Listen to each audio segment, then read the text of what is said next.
Olá, pessoal. Bem-vindos ao nosso podcast e hoje é nossa alegria receber como nossa convidada a doutora Gabriela Cuni, que é médica, ela é otorrinolaringologista. De uns anos para cá, ela tem se dedicado a estudar especificamente insônia, bem-estar e práticas técnicas para melhorar o sono, para dormir melhor, enfim, ela trabalha com isso. E nós sabemos assim que a dificuldade com o sono é algo extremamente prevalente, né, em nível mundial, é uma queixa muito comum, uma queixa muito frequente. As pessoas, né, se queixam de dormir mal ou elas de fato dormem mal.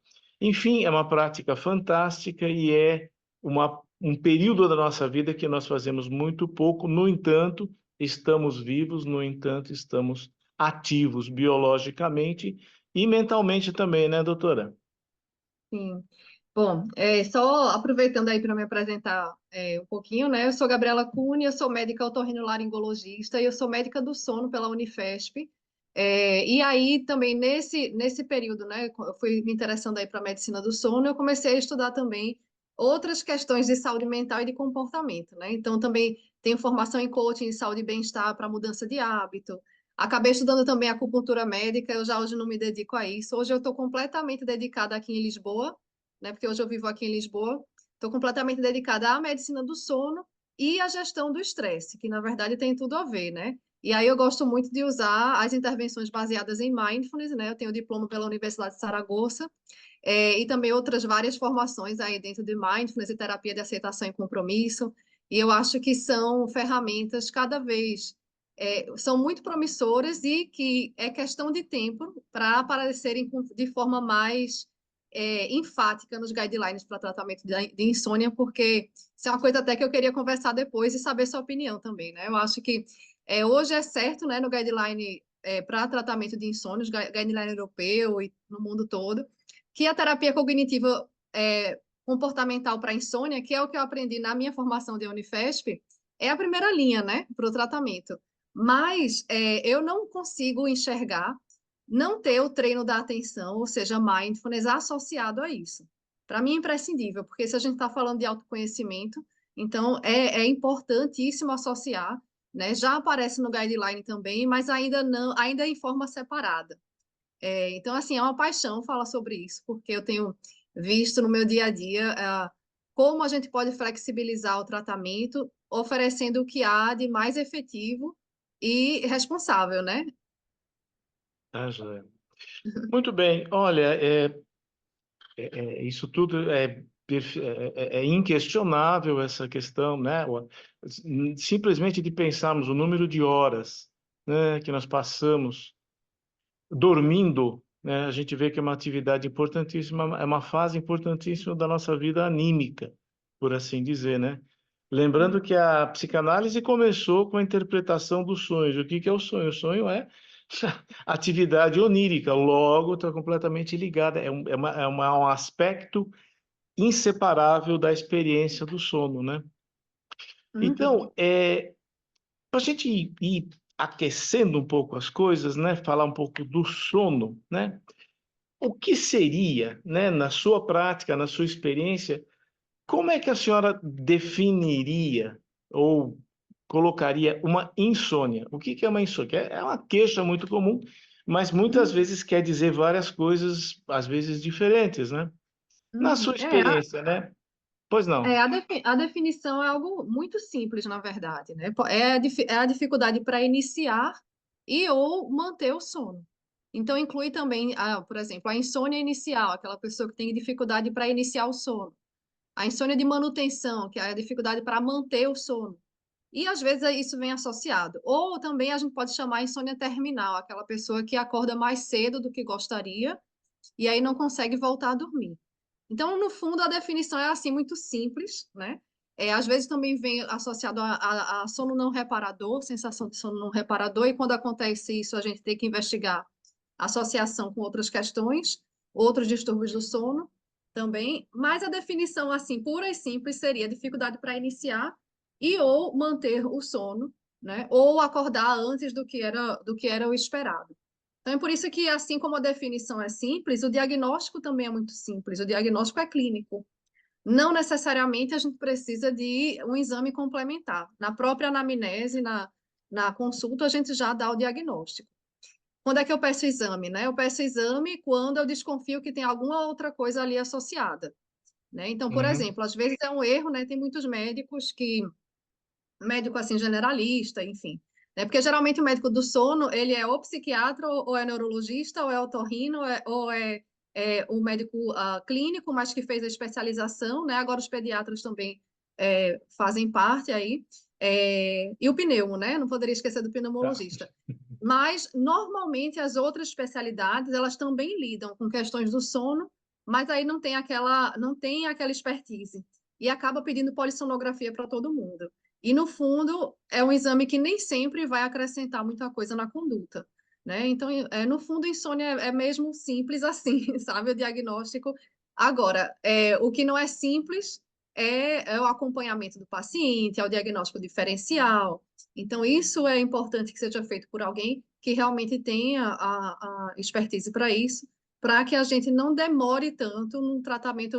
O que eu mais recebo são as pessoas já estou há 20 anos sofrendo com insônia, tomando uma salada de medicação, né? Então, isso acontece porque, apesar de ser um diagnóstico simples, às vezes o que se peca aí na abordagem do paciente, né? No diagnóstico diferencial também, mas no fundo é simples. Tá, O perfeito. diagnóstico. Claro. Você comentou aí que, assim, há uma série de fatores que podem ter influência sobre na insônia ou causar, insônia pode ser secundária, etc. Quais são e isso é uma pergunta preciosíssima, porque é dirigida a uma pessoa que trabalha com isso o tempo todo, né? Quais Uhum. são os tipos, na sua experiência, quais têm sido os tipos mais frequentes de insônia que você tem tido oportunidade de atender? Em relação à classificação assim formal, né? Antigamente se falava em insônia primária e secundária, né? Para a insônia que está relacionada, associada a uma comorbidade ou a outras causas, e a insônia primária seria aquela que não estaria associada a nenhuma outra coisa. Mas hoje essa classificação a gente já não usa tanto. E quando a gente vai estudar os guidelines para diagnóstico, o que se fala mais é em relação à insônia crônica ou à insônia transitória, ou temporária, né? Uhum, No caso, a insônia crônica seria aquela que a pessoa já tem mais de 3 meses com sintomatologia, né? Dificuldade para iniciar, para manter o sono, pelo menos 3 vezes na semana, então 3 noites, né? Mal dormidas, digamos assim, por pelo menos 3 meses, já se classificaria como insônia crônica.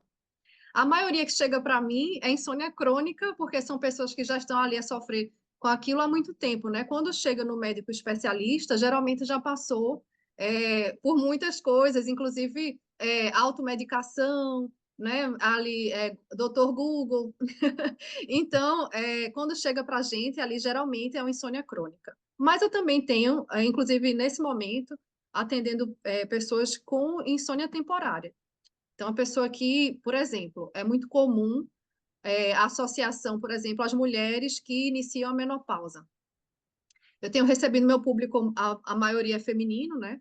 Então, ali nas faixas dos 45, 55 anos, a gente vê bastante associação. A pessoa que sempre dormiu bem, e aí entra na menopausa, começa a ter dificuldade para dormir, né? E essas, às vezes, não esperam tanto, né? Porque tá. elas identificam que começou ali, comecei a ter sintomas de fogacho, os sintomas vasomotores, aquelas suor, aquele calorão atrapalhando o sono, e aí elas já procuram logo antes de se tornar uma coisa, mais um fator estressor, né, crônico, a insônia. E também tem pacientes que vêm por questões pontuais, do tipo assim, eu tenho uma prova de um concurso, eu tenho uma paciente hoje que agora eu estou me lembrando dela, eu tenho uma prova de concurso e eu sei que toda vez que quando chega essa prova eu começo a dormir mal, isso me atrapalha completamente. Então ela veio para um acompanhamento preventivo, vamos dizer assim, né? É o mais raro, a grande maioria já vem por uma insônia crônica, realmente. Mas tem Entendi. essas também que vêm com um caráter até preventivo.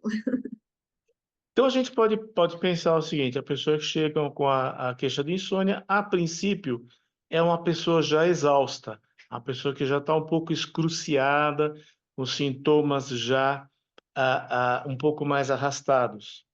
Essa Uhum. situação lembra muito aquilo que a gente vê na clínica psiquiátrica, que é assim, pessoas que estão sujeitas a um estresse. A gente pode falar, né, que a insônia é uma forma de estresse, né? Sim, sim. A gente pensa no inverso, a gente pensa que o estresse causa insônia, mas vamos lembrar que a insônia também causa estresse, ela também é uma Sim. sobrecarga, né, no sistema inflamatório, né, Então, e a relação, né, a relação com ansiedade, depressão, desconforto subjetivo.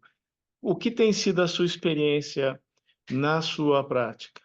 Sim, é bastante comum, né? É? E ao mesmo tempo a gente fica como você falou, nessa essa discussão de que quem veio primeiro, o ovo ou a galinha, né? Porque no caso, por exemplo, na depressão, né? Tanto a gente pode ver a pessoa com sonolência diurna ou também com insônia.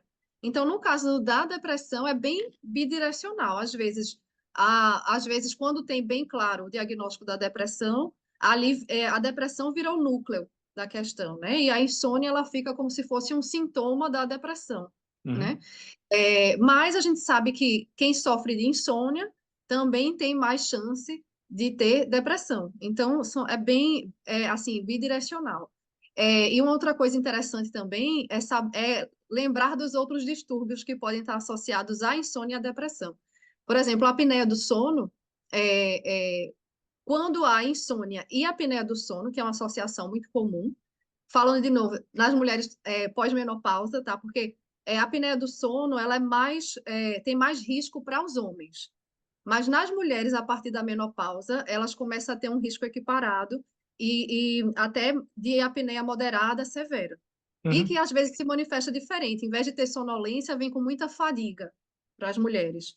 Mas, enfim, só para falar que existe essa associação. E às vezes pacientes que estão tratando depressão não têm boa resposta lá com o psiquiatra, já fazendo tratamento, tudo uhum, certinho. E aí, quando a gente vai investigar melhor a questão do sono, ela tem ali uma apneia do sono que não está tratada. E perfeito. isso dificulta o tratamento da depressão, é muito Sim. importante. Então, às vezes, até para aproveitar aqui, né, talvez tenha outros colegas aqui, psiquiatra também, da sua área, né, assistindo, e lembrar de saber disso sobre o sono, né, de fazer o diagnóstico diferencial, porque às vezes ajuda demais tratar a apneia do sono. Então, nesse caso, sim, a polissonografia entra muito bem, né? Quando a gente tem suspeita de que além da insônia tem ali algum distúrbio respiratório, ou seja, a pessoa ronca, a pessoa já acorda cansada, às vezes com dor de cabeça, faz muito xixi durante a noite, né? A noctúria ali, o aumento do fluxo urinário à noite, são coisas que fazem a gente suspeitar que talvez tenha também a apneia do sono associada. Então, nesse caso, sim, vale a pena pedir a polissonografia, porque só a polissonografia vai dar o diagnóstico da apneia, para dizer se é uma apneia leve, moderada, severa, qual é o tratamento que a gente vai fazer. E, às vezes, só de fazer isso, ajuda também com o tratamento da depressão, é incrível. Sim, sim, sim, sim. É. E pronto. Então, falando de depressão, é isso, né? Em relação os pacientes que chegam, geralmente já vêm medicados, né? Quando tem histórico de depressão, ou medicado para prevenir recaída, ou também em vigência, né? Da depressão. Quando a gente usa medicação antidepressiva para insônia, geralmente é em dose menor, né? Não é Uhum, antidepressivo, mas em dose não antidepressiva, vamos dizer assim, né? Se podia falar assim. uhum, Então, por exemplo, a gente aqui na Europa a gente recebe muito paciente usando benzodiazepina, muito mais que no Brasil. Eu vejo uma prescrição assim muito indiscriminada, assim, né? Mas, por exemplo, a trazodona, quando a gente passa, por exemplo, para só insônia não associada, né, a um diagnóstico claro de depressão, a gente começa ali com a dose mais baixa, 50 miligramas. Quando a gente vê que tem associada a depressão, precisa aumentar a dose. Bom, e falando de ansiedade, eu acho que é o mais comum de associar com o insônia, porque é o estado de hiperalerta que é típico do insônia, né? Eu digo assim, a pessoa que dorme... Porque sim, eu posso te perguntar assim, olha, a pessoa que dorme bem, o que é que ela faz para dormir bem? Nada. Ela não se preocupa com isso, ela deita e dorme. Agora, a pessoa ansiosa, ela é propícia a manter a insônia, porque se ela dorme uma noite mal, aquilo vira uma preocupação da vida. Assim, ai, a próxima noite eu tenho que dormir, porque senão vai dar tudo mal. E aí já fica ali ruminando, moendo os pensamentos do que pior pode acontecer. E aí pronto, aquela basta uma noite mal dormida para servir de um gatilho para a pessoa ficar hiper alerta. Né? Eu tenho pacientes que é assim, chega a ser dramático mesmo, assim. De dizer assim, ai, que eu passo o dia pensando no sono. Passo o dia pensando nisso. Em seguir estratégias de higiene do sono, fazer tudo regrado para dar certo. Eu vou fazer tudo para dormir bem. Mas aí, quanto mais a pessoa se esforça, mais a pessoa fica ativada, abre mão das coisas que gosta de fazer por conta do sono, bota o sono no pedestal. E aí, quando chega a noite, a pessoa está super ativada e na expectativa de fazer acontecer. E aí é justamente o estado que não é nada favorável. Então, assim, Uhum, a pessoa que já tem esse traço assim mais forte, né, para ansiedade, ou o transtorno do estresse pós-traumático, ansiedade generalizada, o pânico, essas pessoas elas já têm um perfil que pode manter a insônia ali por mais tempo. E é justo nisso que eu gosto de trabalhar para ajudar a quebrar esse ciclo de luta interna, né? Mudar o relacionamento com os pensamentos. sim. Então, eu digo, não é que não vai vir o pensamento de ansiedade, a cobrança, eu tenho que dormir, tenho que dormir. Isso vai vir, mas vamos aprender a não engajar nesses pensamentos, não dar energia nesses pensamentos, né? Isso nada mais é do que mindfulness, né? Do treino da atenção. É a gente notar que aqueles pensamentos estão ali, tudo bem, é o meu cérebro tentando me proteger, mas eu consigo engajar, desengajar daquela ruminação. E isso quebra o estado de luta interna, sabe? Sim. É interessante isso daí que você está comentando, porque assim, eu estou me lembrando, eu não foram dois nem três casos na minha prática, exatamente a casos de depressão que se aventava a hipótese, um deles até a depressão refratária, mas não tinha critério para depressão refratária, mas era na verdade, era uma depressão com uma certa cronificação, né?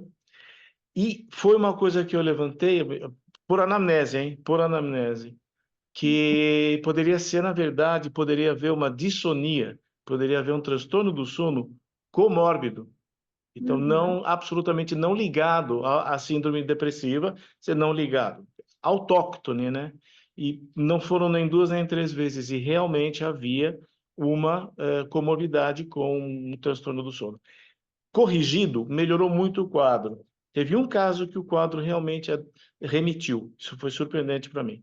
Mas a regra é que quando a gente incide especificamente sobre o sono, nesses quadros que tendem a cronificar, nesses casos que tem muita exauribilidade, a pessoa é exaurível, ela se cansa Uhum. rápido, né? Uhum. Muitas vezes ter esse olhar para um transtorno de sono associado, né, é extremamente importante, eu diria até vital em alguns casos. Então, muito legal, muito oportuno, bate muito com a minha experiência clínica também, né? E às vezes passa despercebido, né? Assim, o colega que não está acostumado a ter esse olhar, né? Nossa, mas já fiz de tudo com essa paciente. E às vezes leva para discutir com outros colegas, né? Será que é refratário? Enfim. E às É, vezes faltou isso. Às vezes só faltou tratar a apneia do sono dela. Então, assim, principalmente, eu falo dela porque, assim, principalmente se for uma mulher nessa faixa etária de menopausa, às vezes o colega lá, pneumo, neuro, psiquiatra, nem atentou para essa questão que ela entrou na menopausa e que talvez ela aumentou o risco ali para uma apneia. Se for uma pessoa mais gordinha, porque às vezes, né, o metabolismo também se altera. E já claro. tem estudo mostrando que a cada 1 centímetro de aumento na circunferência abdominal na mulher, na menopausa, a gente já aumenta consideravelmente o risco de apneia do sono. Então, até isso, atentar. Olha, a mulher, ela está nessa faixa etária de menopausa, ela está ganhando peso. Será que essa mulher ela não ronca? Também, será que não vale a pena a gente Sim, investigar que ela sim, não está respondendo bem para essa depressão? sim, Será que ela não tem aí também outro transtorno do sono associado? Né? sim, sim. Eu Importante. vi um caso de uma senhora que tinha síndrome do túnel do carpo, síndrome do túnel do carpo, que é né, uma afecção que ela é caracteristicamente climatérica para muita gente, né? É mais comum nas mulheres, sim. E Sim, nas mulheres. E havia associação com insônia, né? Aí se é a entrou síndrome como... de Fala, fala. Ai, desculpa, eu tenho... Não, não, não, pode fala. falar. Não, eu ia Então, dizer assim, assim, assim como outras dores, né? Por exemplo, fibromialgia, que também é mais comum na mulher, isso também pode vir associado, né? É muito comum e é também dramático, assim, quando atrapalha o sono, porque uma coisa piora a outra. Mas a síndrome do túnel do carpo, eu como também atuei na acupuntura médica, né? É, é muito comum, muito mais comum nas mulheres e vai piorando justamente à noite, né? Geralmente está relacionado às mulheres que fazem trabalhos manuais, não só mulheres, né? Homens também, que fazem trabalho repetitivo, né? E essa dor ela tende a piorar à noite, às vezes com formigamento, mas às vezes sensação sim, de choque. Então, sim. e outra, além da sensação física, aquilo também desperta muito o estresse mesmo, a Sim. emocional mesmo, o alerta, que a pessoa sabe que vai chegar à noite, que vai piorar o sintoma, e ela já fica, ela já cria como uma aversão, um repúdio à fase do sono. E aí isso também é outra coisa que, né, que entra a parte da relação com os pensamentos ali, a relação Uhum. com a dor crônica, para quem sofre de dor crônica também. É por isso que eu sou tão apaixonada pelo treino mental, de a gente, antes de pensar em entrar com a medicação, claro, os casos assim, né, síndrome do túnel do carpo, a gente precisa tratar, a gente precisa ver quais são as opções de tratamento, fibromialgia e tudo, e na Uhum. base ali da questão, mas atentar também para essa questão emocional envolvida, né? Aquilo gera um estresse, aquilo gera uma expectativa em relação à noite, que também pode ser um fator de manutenção para a insônia. É Sem verdade. dúvida, sem dúvida. Que nos quadros ansiosos, especialmente, tem o fenômeno da antecipação, né? Qualquer forma de ansiedade, então, até a clássica, a síndrome do pânico, né? Um dos aspectos mais gritantes do quadro é a ansiedade antecipatória, a possibilidade de estar alerta, vigil ao fato de poder desenvolver ansiedade. E quando a Uhum. gente pensa assim, se a gente mete na cabeça que dormir é um dever, né? E o ansioso, por excelência, ele pensa dessa forma, eu tenho Uhum. que dormir, né? Então aí Uhum. você tem a formação de um ciclo vicioso. Faz sentido para você? Completamente. Isso é o que eu falo tanto em consulta individual, como também eu tenho os grupos, né? E curso e mentoria, eu falo muito nessa raiz da questão, né? O principal é justamente entrar nesse ciclo de luta interna. Então, meu trabalho por exemplo, né, entrando já na terapia de aceitação e compromisso, é conectar a pessoa com seus valores. Então, se eu perguntar, olha, por que que você quer tanto dormir bem? É claro que eu sei de toda a importância de dormir bem, mas para quê? Para que você quer? Ah, não, doutora, porque eu quero voltar a fazer atividade física, porque eu quero voltar a fazer minha dança, porque eu quero me relacionar melhor com meu marido, eu estou muito irritável. Então, tem valores ali por trás que vai muito além do que só dormir bem. A pessoa tem outras coisas ali que ela foi deixando para trás, porque a Uhum. insônia virou um inimigo na vida, né? Tá? Então, faz parte de quebrar esse ciclo de luta interna também fortalecer esses valores e a pessoa voltar a viver independente da insônia, né? Porque meus pacientes acontece muito isso. Começa a seguir muitas regras de higiene do sono.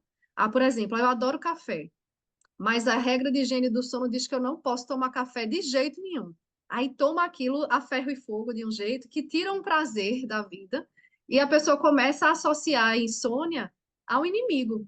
Ao inimigo, aquilo deixa ela ainda mais ativada. Eu digo, olha, toma teu cafezinho de manhã, toma teu cafezinho de manhã, tá? Até às 3 horas da tarde, toma teu café, sabe? Deixa dessa rigidez, porque isso ajuda a pessoa a ir soltando, soltando, sabe? E aí vai diminuindo esse estado de hiperalerta, para que chegue à noite num estado mais favorável de relaxamento. Então, em qualquer lugar que a pessoa for, aí na rede social, ou fazer pesquisa na internet, ela encontra ali lista de regras de higiene do sono, né? Os comportamentos que vão favorecer o sono.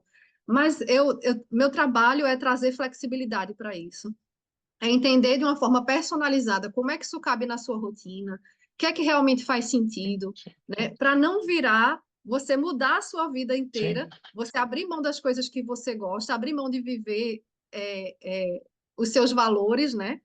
por conta disso, né? Porque coloca a insônia como foco. É esse ciclo interno, esse ciclo vicioso que você falou de luta, de batalha para dormir. Uhum. Então, conectar com valores, é por isso que eu incentivo muito a atividade física, né? Como tratamento, porque a gente sabe que a atividade física ajuda a aumentar a pressão do sono, né? Para a pessoa dormir. Então, atividade física. Ah, mas eu só posso fazer no final de semana. Então, vai ser no final de semana. Então, Tá? exatamente. Tem uns estudos mostrando que mesmo aqueles treinadores de final de semana também têm benefício, Né? né? E às vezes é um efeito dominó, a gente começa ali com um pequenito passo e depois a gente vai ajustando aquilo que é possível, né? Para tirar essa rigidez de que eu só faço se for perfeito, né? Exato. Que é uma das coisas que a gente sempre eu brinco um pouco nos meus vídeos, é assim, em algumas situações, o perfeito é o pior inimigo do ótimo.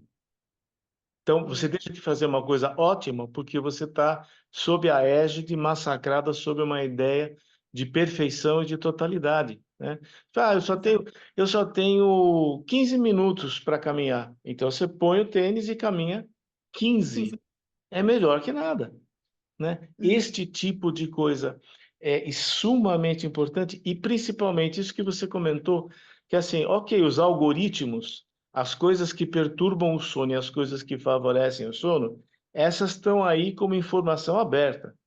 A Uhum. questão, o truque me parece que é você realmente personalizar, como você colocou.